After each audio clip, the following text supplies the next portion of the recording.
For as much as NewJeans is associated with the Y2K style and concept, whether or not they actually embody it is kind of contentious depending on who you ask. What is Y2K is hard to throw a net around, with understandings about it differing socially and between age demographics. What was culturally relevant and popular in the US during this time period is not the same as it was everywhere else in the world, but the signature focus of Y2K seems to be about aesthetic ideas of the 1990s regarding what was going to happen in the future as we entered a new millennium. These styles and aesthetics were established in the early to mid 1990s and were executed upon in the later part of the decade going into the early 2000s. I think a good example of this is the album Millennium by the Backstreet Boys, fully taking on this futuristic, sci-fi aesthetic while being released in May of 1999. The bulk of this aesthetic involves the anticipation of what the future was going to look like, which is what makes the definition of Y2K kind of vague and contentious. How much of the original 1990s culture, divorced from the sci-fi elements of Y2K, is included in this conversation? This is where NewJeans comes in, as they pull from trends of the 1990s quite often, but their tendency to pull from the futuristic elements of Y2K is actually quite conservative. However, enough concept work is done in order to make them understandably inspired by Y2K aesthetics. They don't necessarily embody it, and I would say personally, Y2K is not an established concept to the overall NewJeans package, much to their benefit in my opinion, which is what I want to talk with you about today.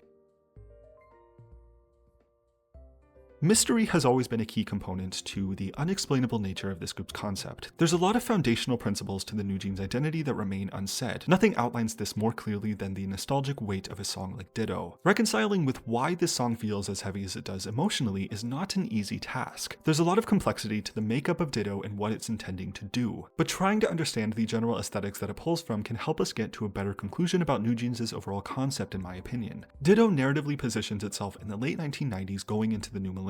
We know this by the footage dates from Banhisu's camera and YouTube channel. Ditto itself musically pulls from the Baltimore club genre, which was established of course in Baltimore in the early 1990s. The videography packs in yet another punch, where most of the footage is of low and or grainy quality to reflect the state of technology during that time period. I think this is the key component as to why Ditto feels as off-putting as it does when watching the music video. A lot of effort goes into emulating this time period, and unlike any other NewJeans release so far, it commits almost fully to the 1990s time period without any chronological errors. There are some small errors, such as the release dates of some of the outfits they are wearing, but nevertheless, all of it comes together to develop a dedication to presenting a story that is actually set in the very late 1990s. Ditto doesn't pull from the futuristic side of the Y2K aesthetic at all. It happens narratively at the turn of the millennium when the style was arguably approaching its pinnacle. Why is that significant? I understand the allure of NewJeans' whimsical concept to be a kind of anachronistic paradox. Please stay with me here. Anachronism is a chronological misplacing of persons, events, objects, or customs in regard to each other. A famous example of this is a caveman using a microwave.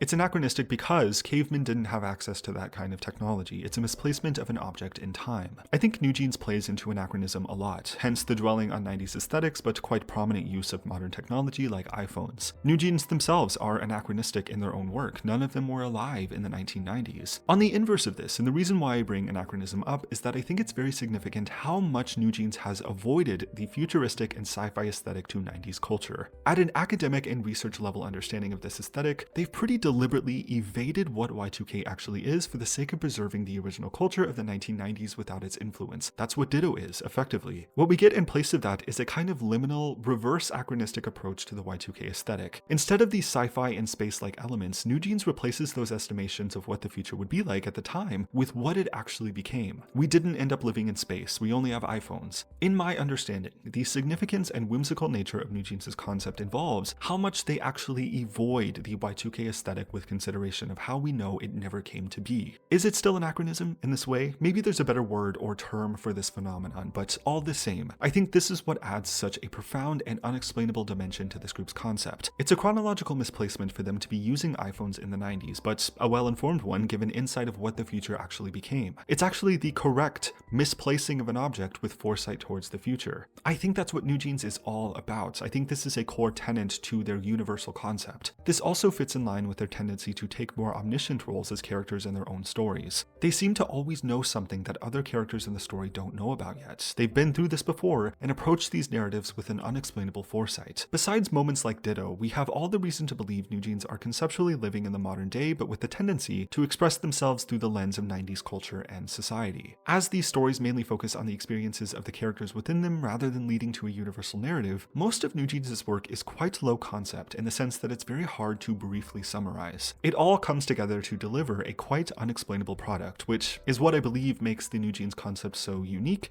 enticing, and importantly, very hard to emulate. It's not a likely presentation for commercial pop music, but given the work that goes into each release, it somehow works every single time. That omniscient role extends to the listener as these stories are being told, giving us a sense of power and agency in these narratives, enough for us to be able to translate our emotions very literally to the ideas these songs present. It works as if we are the ones telling these stories. This is my understanding of NewJeans' whimsical and aloof concept as it relates to the Y2K aesthetic, or in my perspective, intentional lack thereof. I don't think NewJeans is Y2K, but deliberately so. That being said, there are 100 more intricacies that go into the overall NewJeans product that are equally as hard to outline. The level of craft and attention to detail that comes from all of the people who bring these works together certainly deserve a lot more credit. Yeah, hopefully my understanding about this made sense. In short summary, I believe NewJeans intentionally forgoes what can actually be considered the Y2K aesthetic as a part of the whimsical concept. They deliberately ignore it to be able to create liminal spaces in their work, evoking a quite profound response from us as the listeners. Let me know what you think about this. If you see it in a different way, have another idea to work from or away from my own understanding, and so on. Thanks again for watching. Subscribe if you want to, and I will see you next time.